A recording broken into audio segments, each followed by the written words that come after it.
Hi guys, it's Keith with Arkenberg Farms. So the end of the first week of February 2020, about 34 degrees outside. A lot toastier in the greenhouse here. Kind of want to show you what we got going on the farm right now and tell you what we're planning for this season.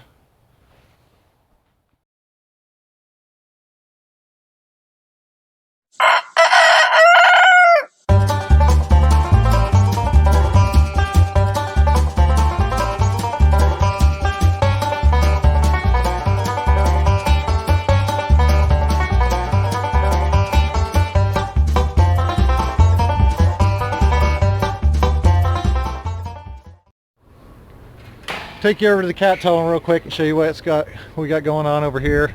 Behind me, something I've been working on as well. It's a tote washer, also flat washer.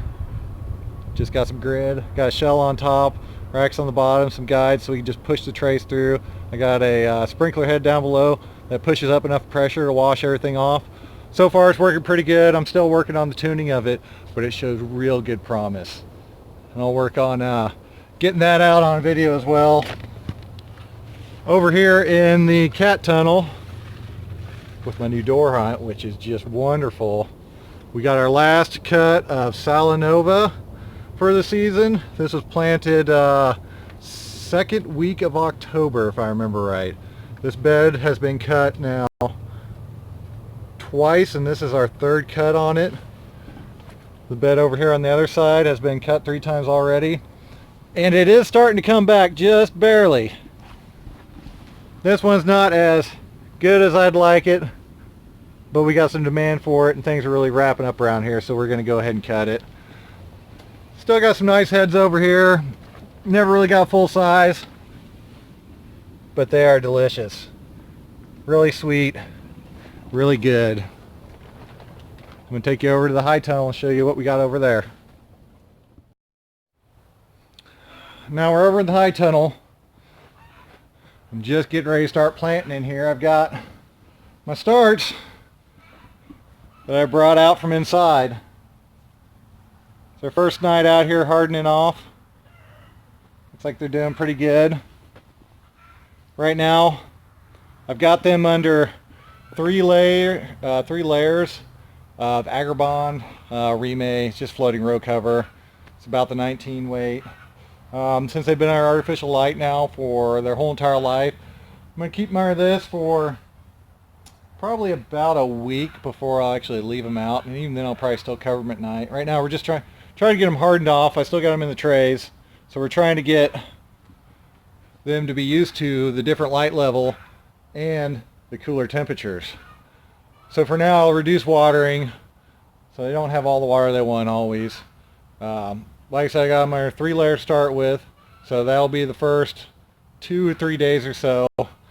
Then I will take it down to 2 layers for a day, maybe 2, and I'll take it down to 1 layer during the day for another day. After that, I'll give them full light during the day, and then at night, if it's getting below freezing, I'll go ahead and cover them up. The first planting is going to be over here in this row, the one I had cover cropped. You can see down behind me. Just going to probably just take my tilter in here and just stir it in. Everything's good and dry. Fertilize, do some bed prep, throw out some compost, and hopefully this time next week I'll have lettuce in the ground. So that should be harvesting, about mid-March. So we'll be running by then. I want to take you inside real quick and show you the rack that they're growing on.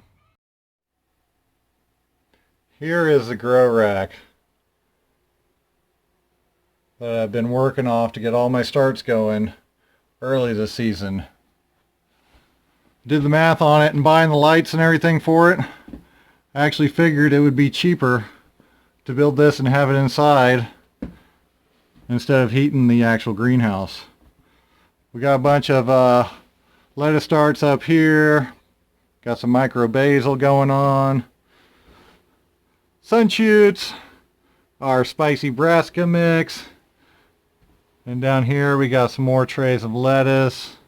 And my celery over here, which kind of cooperating. I got a couple pops on it. I'm just going to keep watering. I think last time it took about another week out of the germination chamber to go. But it's pretty simple. Just some LED lights, baker's rack.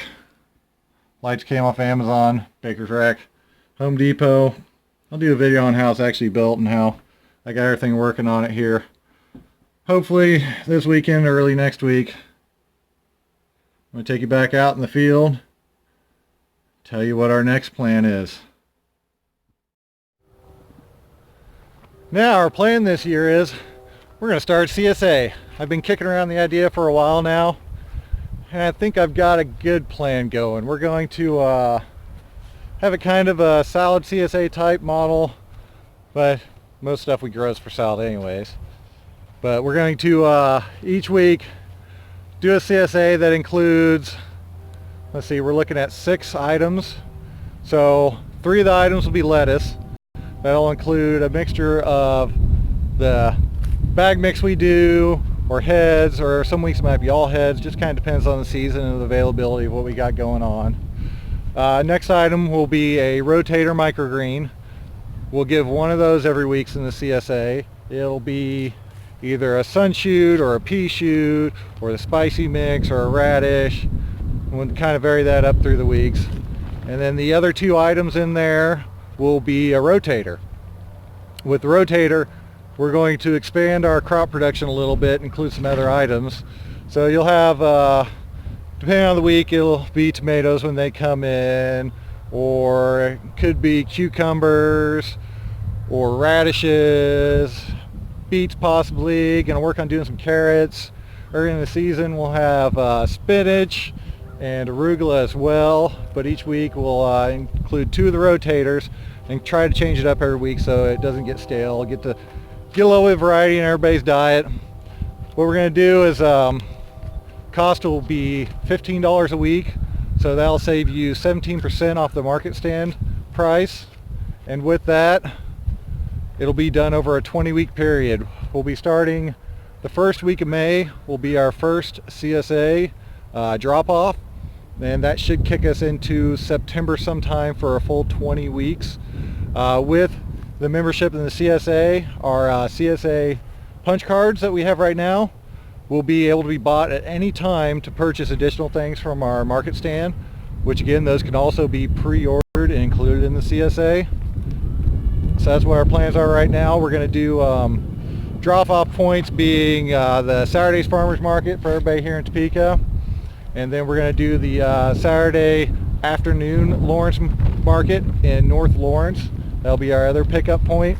Next Saturday we will be at a CSA meet and greet down in Lawrence, Kansas to start the promotion of this CSA and get it rolling for the season. So I hope to see you all there, and I hope you all come on the journey with us and join our CSA. I hope you all like what you saw here today. If you did, don't forget to like and subscribe. Thank y'all. Have a good day.